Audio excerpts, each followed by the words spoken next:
So hi, Old Good Noise Podcast. I'm Shane. I'm Glory. And we're here with I'm Zach. Marin. Nick, and we are a friend circle. And we're asking some questions today about the upcoming album, Suburban Dictionary. So congrats on that, by the way. How do you feel about the response to the announcement so far? Thank you.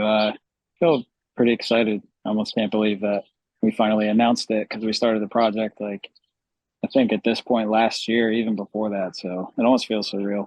God damn. Wow. The album rocks. Mm-hmm. Thank you. Of course. Hell yeah. Awesome. So is there any meaning behind the album title or cover art? Yeah, the cover art itself, I know we wanted it to be something like generic, I guess. But not generic in the sense kind of like have a sense of something that would apply to everybody. Mm-hmm. I know our designer sent us a few ideas, and we ended up loving the whole mailbox theme. And I knew I wanted graffiti and stuff with that, but the name is kind of a play on Urban Dictionary. Mm-hmm. But it ended up, just turning into Suburban Dictionary for the same reasons. Mm-hmm. All right. Well, I thought that the artwork itself goes very well with just the sound of the album. It just feels very pop punk, you know? Yeah, for sure. Oh, yeah. So can you guys tell us a little bit about your writing process for this album? Ooh. Aaron, do you want to talk? Yeah, I'll elaborate on that. So usually how it goes is Zach usually has a general idea of, how he hears a song. He comes with, the structure, the bare bones of it, so to say. And, he'll either bring that to us in whether it's at practice or, sending, demos through messages. And from there, we kind of put our own spin on things. I put my flair on, the drum side of things. Nick elaborates on any bass parts, and we kind of develop more ideas for certain parts that Zach maybe did not solidify just yet. But that's how the songwriting process has always gone generally, and it still works well to this day. And that's how Suburban Dictionary was really formed. Oh yeah, so it stayed collaborative for the entirety of the band's career. Pretty much, yeah. It's Zach has these ideas, whether it's the song's pretty much generally written out, or whether it's just just a chorus idea or just a verse idea. He brings it to us. We add our own spin on things. We have that creative freedom, and we combine ideas and we build a beautiful song. Oh, yeah. Well, I have to touch on that a little bit because Golden was your idea. You made that drum beat, and then we built it around that, and that was a nice change, starting with a drum beat. Usually we don't do that. Just had to throw it in there, Yeah, all right. I appreciate it. So not everything was Zach's idea. Yeah, I take credit for the good ideas. Oh, okay. Are you saying that Golden isn't a good idea? You know what? Maybe. No, I'm kidding. It was a good idea. Aaron gets the credit. It started with Aaron, so the truth just came out. I appreciate that. So what song off this album took longest to write, and which one is each of your own personal favorite? I don't know which one was the longest, because I'm automatically associating the longest with the last song that was written, which I think was "Fuck California," which isn't announced yet. Maybe Friday, but I feel like just because it's a bit longer, maybe getting the structure together for that one took a little bit longer than usual. But my personal favorite is so far, I think it's ADHD. Yep. Unreleased, I think, is a song called "When You're Not With Me." Nice. Yeah, I think Zach I think he's right with the next single that's coming out, "Fuck California." That was one that took a while. The last song that we just dropped, "Clinically Insane," I know that was we didn't finalize everything until we got to the studio, I don't think. That's true. So that one took a while. My personal favorite, we have an unreleased song off the album called "Don't Wait Up," and that's my personal favorite. Nice. Nice. Yeah, my favorite track is an unreleased one also. I don't want to give away too much information, but it's called No Bad Days. You guys have had a chance to listen to the whole, like, Yep. okay. Yep. Yeah, so not just because it's the opener, but yeah, I really like what it has to say, and I feel like yeah, if there's one way to get your target audience like interested, I think the song like hits great. Like I love the production work that went into it. And Zach, I don't know how much I'm really supposed to, talk about the recording that you guys did, you know, but I mean, I love it. It just like it has like these heavy use of like bass chords, and it's just yeah, it hit me pretty hard, and we it's a fun song to play. Hell yeah. Aaron, you had mentioned like finishing up Clinically Insane in the studio.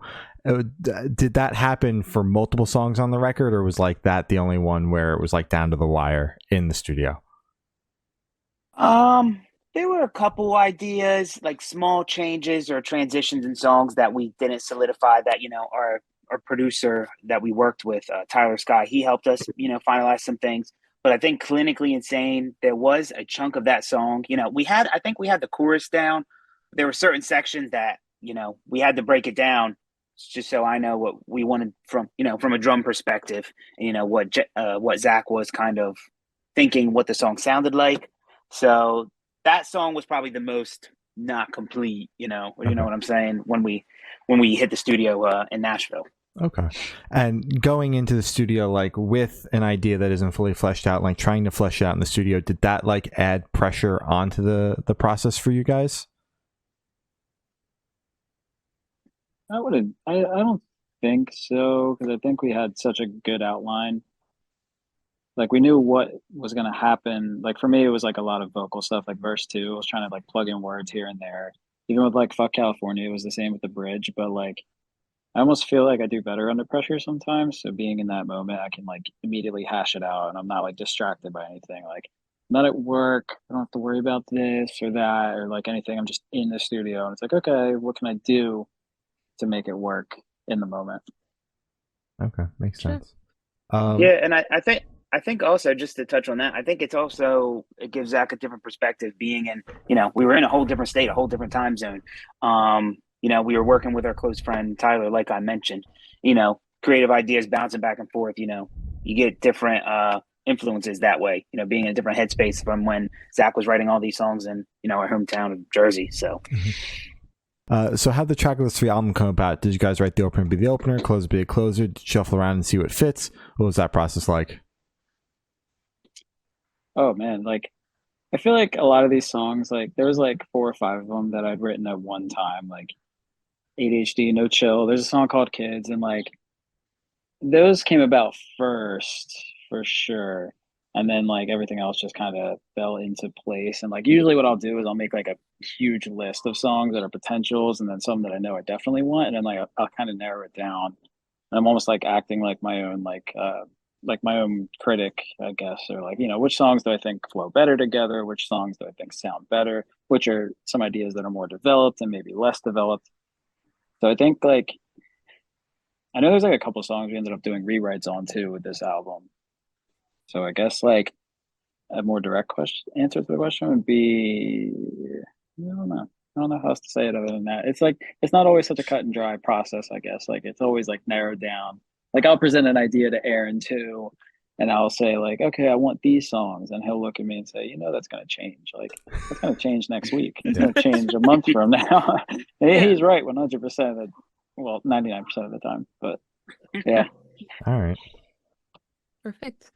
So would you guys be able to tell us where your headspace is at while you're creating this record?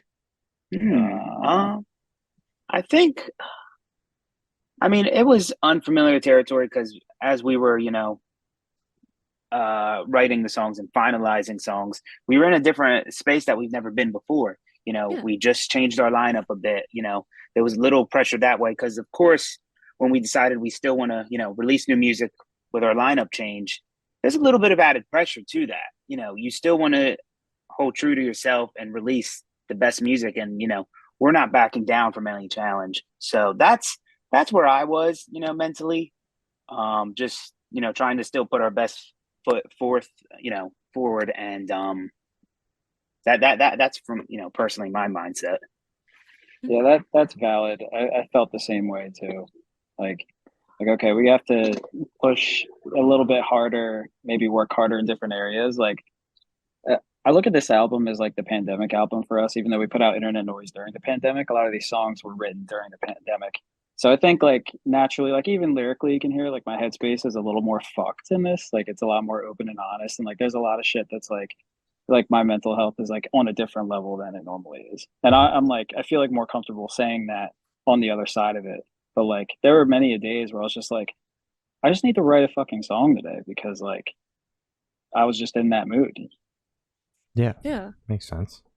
So the majority of these tracks were written in the pandemic, as you said. So did you guys just write a shit ton in the pandemic and now you're just kind of working your way through them and then eventually you get to kind of present day stuff, if that makes sense? Yeah, there's a lot more songs that I think are technically like considered pandemic songs, but like last year, well, we recorded this album last year during the summer, but like even at the end of last year, like fall and winter, Mhm.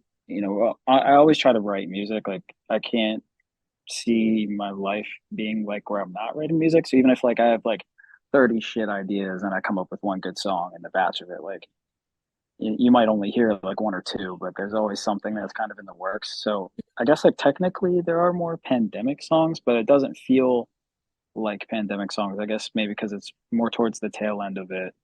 Mm-hmm. That makes sense. Understood.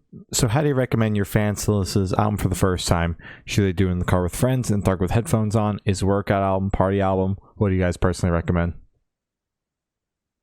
Oh, good, Aaron. Off the top of my head, after listening through every track, I picture it as a summer album. I picture some songs, just hanging with your friends, walking through, the town, or having a good night with your boys, or your girls, or whatever it may be. Just overall having a good time and just almost reliving those old memories that you have with old friends, and making memories with new friends. Something in that sense. Just going out on the town with it, I guess. Yeah. All right. Fuck yeah. I think my answer for that would be a little different. I love listening to music by myself in the car. So I would suggest like, if you have like a decent drive ahead of you and like, maybe like the weather's dependent. I personally prefer the sunshine. I just like to play from like beginning to end without interruptions. Like when I write, I try to look at it from that perspective as well. And when I'm listening back to it, like usually my commutes are like a half hour, and that's not long enough to listen to this album. And every time I'm like, oh shit, like I wish I could finish this because I'm listening to like the first like 5/8 of it, and then I get to like the last little bit, and I'm like, shit, like I wish I could just listen a little bit longer. Yeah. But I always have some kind of like time constriction to where I can't do that. Mm-hmm. My commute home from work today was about 34 minutes. I hit some traffic though, so I was able to finish the entire record before I hit my driveway. I was like, this is fucking awesome. That's awesome. Hey, perfect. I didn't realize you guys had the album. That's so cool. Yeah. Yeah. Awesome. I was waiting for the questions that were like, you have a song, Fuck California. So why do you hate California? What did California do to you? No. We came in prepared. Don't worry. Hey, that's what I like to hear. Nick, do you have any suggestions for how to listen? I don't know. I mean, to answer one of your previous questions, I was kind of going to talk about the process of this. And, this was material that Zach approached me, I guess, in the summer of 2022 and said, I have all these songs that I've worked on. And, the process for us was, I guess a little different. I mean, Zach and Aaron wrote and recorded, and Zach did all the bass tracks. I have been working with them, kind of on the live presentation, and yeah, I don't know. It's just been a cool experience, I guess. So Yeah, Nick joined in like towards the end of like the recording cycle. Hmm. I think it was like in August, actually, when we started releasing some of these songs, like 47, I think we put out, and then that was like the first song we kind of jammed on with him, and then he came into the fold. And I know from experience because my brother, he's been listening like crazy, like just like through like this headphone amp thing that he has, and he'll like text me and be like, "So I fucking listened to this song 3 times, and I think I understand what you're doing." And I was like, that means a lot because this is my first time like recording bass for a friend circle track or Yeah. a friend circle project. I was like, okay, I did it right. It's good to know. Even though I played with a pick, and I know sometimes like that's not always the preferred method, but that's what I worked with at the time. So Fair enough. Awesome. we're- So this yeah. one should be super, super quick off the top of your heads. I want you guys to describe this album for new listeners in 3 words. 3 words each, 9 total, no more, no less. can I start? Yes. Go for it. Go ahead, Nick. Imaginative, ingenious, and impactful. Nice. Perfect. Fuck yeah. Aaron, you go. I'm still thinking. Oh, geez. Energetic, sunshine, and I guess fun. I don't know. They're the first 3 Yeah. that come to my head. Nice. Perfect. Okay, angsty. Zach, it's rapid fire. Come on, you got to hit come it. on. I want to say something. I don't know. I want to say something better than fun. I don't know. Fuck. Yeah, I know. It's that's. Cool. And Oh yeah, good job with that. Hell one. yeah. It's definitely different. it's angsty and cool. Listen to it. I don't know, man. Fucking emotional. There you There go. you go. There we go. Hell There yeah. we go. All right. Nice. So in that same train of thought, is there a certain feeling or emotion you want listeners to have while going through the album? Yeah, it's like it's not like it's kind of a concept album, kind of not a concept album. Like when you start the record, it's more major key, happy, like the first couple songs, 7 a.m. and No Bad Days. It's like you're starting your day. And then as the album progresses, it gets a little more dark towards the end where there's the track Midnight, and then When You're Not With Me ending on the high note. All right. Metaphorically, to me, I would compare that to like a day. Like you're going through the day, and you start off, maybe on a high note, maybe ADHD happens, and it's like, oh fuck, like I'm overwhelmed by life. I don't know what the fuck I'm doing today. Mhm. And then All Right ending on the high note is kind of like, I don't know, I try to look at my life that way. Like I like to end things on a high note, end on a positive note. Whereas in the last record, it ended on more of like a solemn acoustic song. I wanted to end on something that's also acoustic, but it also has like a nice high note. And if you wanted to listen to the album on repeat, it goes back into that high major key energy. Oh yeah. Everyone, all right. Anyone Cool. else? Well, no, I think Zach hit the nail on the head. I think that's how I interpret the album as well. So Yeah. Perfect. All right. So are you guys able to talk about any particularly challenging or standout moments from the creation of this album, positive or negative? Sure. I know when we were recording Don't Wait Up, I was having a hard time with the vocals. I guess that would be a negative experience during the verse because I wasn't sure how to sing it. And I was trying I was like trying to push and do like a more angst driven vocal. And then I decided, and Tyler helped, my producer as well, our producer. I was more of like a laid back vocal. And I'm still trying to like figure out how to do that live, but I think we're going to figure it out by the time we do play it. Yeah. It's definitely a challenge to overcome. That and being a 2-piece while we did the album. Mm-hmm. Yeah, it was a lot of material to learn. I mean, I've been working on it for 10 months, and I'm not like 100% finished with it yet, but I mean, the experience is amazing. I listen to this stuff in my headphones, practice songs like multiple times, and I mean, we've already played a good chunk of them live, sort of.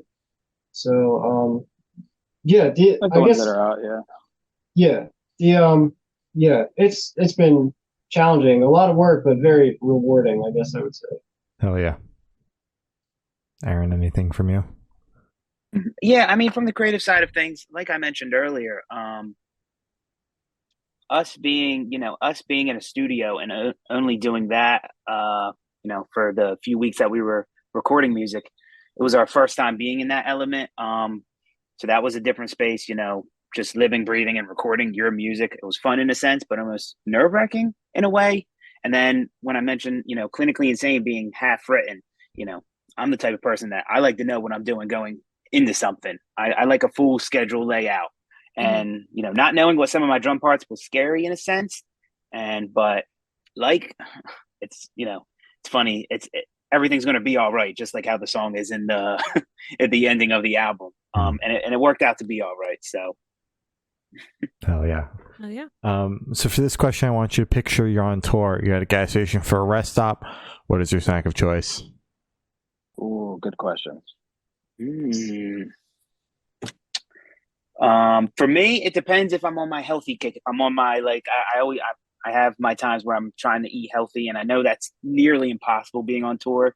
I would opt for either a protein bar, but if I'm if the diet's off, I'm probably going for like a sweet snack like a cupcake or something of that nature. Nice. Hell yeah. My latest energy drink kink are the Celsius drinks. Holy shit, they're so good. Yeah. I fucking love those. Yeah, Nick got me into those. Mhm. So I would grab one of those bad boys and like some kind of like fucking, I don't know, like some kind of salty snack. Like I don't hate chips, but I never buy chips. I only eat them by default. So I'm just gonna write those off. I mean, if there was a Taco Bell nearby, that's where Zach would be. Because when we were last out on the road, he requested Taco Bell literally every day of the week. So yeah, I guess you could just say fair. like a shitty burrito. Yeah, there you That would go. be my Emphasis snack. on shitty. Yeah. This man did wake up from a nap and write us a song about going to Taco Bell. So that was a fun time. Dude, My he wouldn't. snack of choice, I'm just gonna say a Cliff Bar or I don't know. Gas station is like, you have to be very careful. So maybe I'll just play it safe and get like a donut or a granola bar. Oh no. Hell yeah. All right. Awesome. A Cliff Bar or a donut. Like the health option and the not health option. Yeah, like who the hell cares? Like when you're on the road, it's like you just gotta sustain yourself with more calories and more energy and keep functioning. Exactly. They both probably have the same amount of sugar too. So. True. Yeah. Salad. Dude, those So- Prime drinks you got were so good. That was my first time trying them. You guys ever try Prime drinks? Never. Is it a workout drink? Like one of those refuel type things? They have Prime energy drinks and Prime like hydration drinks. It's like regular Gatorade type stuff. Yeah. But they have been, in our van the last few shows. No, they Have you guys taste had better a than biofuel? Gatorade. Oh, No. fuck yeah. You should They try taste better than biofuel. Biofuel. Let's Right check it on. out. Shit's good. Yeah, the peach flavor though. Don't get the blue flavor. Shit sucks. Learn that the hard way. Yeah. All right, duly noted. Thank you. So on the topic of food, if the band was a dish, what dish would the band be and why? Oh. Pizza because it's pop punk. Oh God. We'd be a fucking cake, bro. We'd be a cake. We'd be a cake with different layers and shit and different icings, and you eat too much of it and you're like, why the fuck did I just do that? Yeah. We're like the spicy drunken noodle from my favorite Thai place. It's like fucking awesome, but you just gotta try it or you'll never believe me. Oh, All right. Good good answer. one. Sounds good. I will say, thinking from as a band, we are peanut butter and jelly because Zach is the bread, he's the base for the songs, and me and Nick add our flair. We're the peanut butter and jelly. There you go. There you go. Aw, Nice. Pulled it I love together. that one. That's good. You're the peanut butter to my jelly. There we go. Yep. So for the last couple questions, we're going to shift completely away from music. So if you could be one animal for the rest of your life, what animal would you be and why? Could be a cat, bro. Oh, you stole my answer. You guys Zach. You can both be can the be cats. same. Well, it's not. That's not fun. If I say, Because then I was you're gonna then say you got to because be with him in your animal life too. Exactly. true. I mean, They're a cat band. Aw. I see how great my cats live their life around here. You know, they chill, they cuddle with you. You know, they Mhm. eat when they want, sleep all day. They don't Yeah. have to worry about a Exactly. thing. I'd still say cat as well. All right. Fuck I yeah. was gonna say tiger, and that's basically a cat. So That is a cat. You guys are all different forms of cats. All right. There we go. right on. Love it. So if you could have lunch with any celebrity or artist, dead or alive, who would it be and why?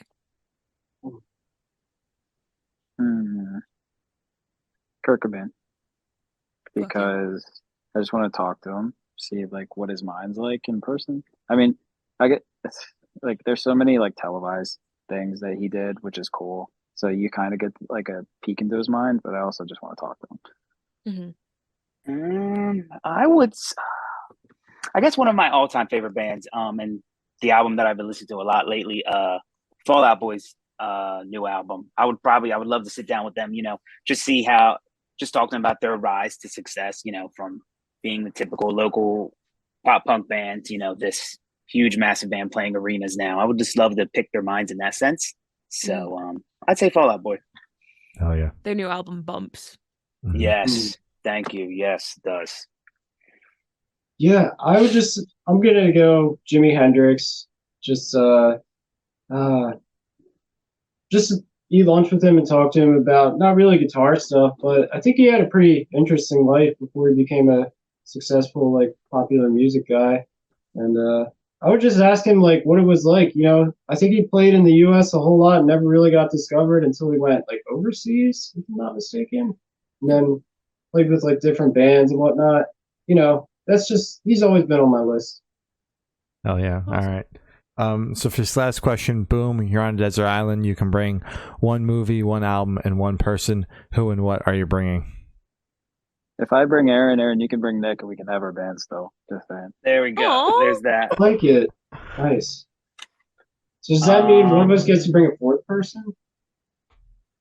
Like into the group? Second group? No, Yeah, I guess no, so. you brought. Yeah, I guess. For Everybody's me, like- I would say, I guess, yeah, I'll bring Zach along, and my movie would be Dumb and Dumber because it's funny as hell. It's stupid, but I love it. And then the album would be my all-time favorite album, You Me at Six, Sinners Never Sleep. So Oh, fuck yeah. that would Nice. be my album choice. So you're bringing me. I'm bringing Nick. I would bring the movie Grind, the skate movie from like 2003. I don't know if anybody's ever seen it. I'd bring that, and then it's a toss-up between the 1975's first album and Take Off Your Pants and Jacket. But I'm gonna have to go with Take Off Your Pants and Jacket because this is pop punk, right? Crazy lineup. Hell yeah. Yeah, that's awesome. I'm bringing Zach and Aaron or my cat, if that's an option. Okay. I'm bringing Cat is Office definitely an Space, the movie. Sorry, guys, I didn't just bail on you for my cat. How the hell am I supposed to pick an album? It's going to be 90125 by Yes, because that album's ridiculous, but it's fun, I guess. I don't know. option. Oh, it's good. Sounds good. Yeah. So as I said, that's all the questions we have today. Is there anything that you guys would like to plug? Suburban Dictionary comes out June 30th. We have vinyls, merch, and everything available on our web store. Keep your eyes peeled for shows. Yeah, that's pretty much it for me. Oh yeah. All right. Well, thank you for now. This guy's been Friend Circle, and we have been the Good Noise Podcast.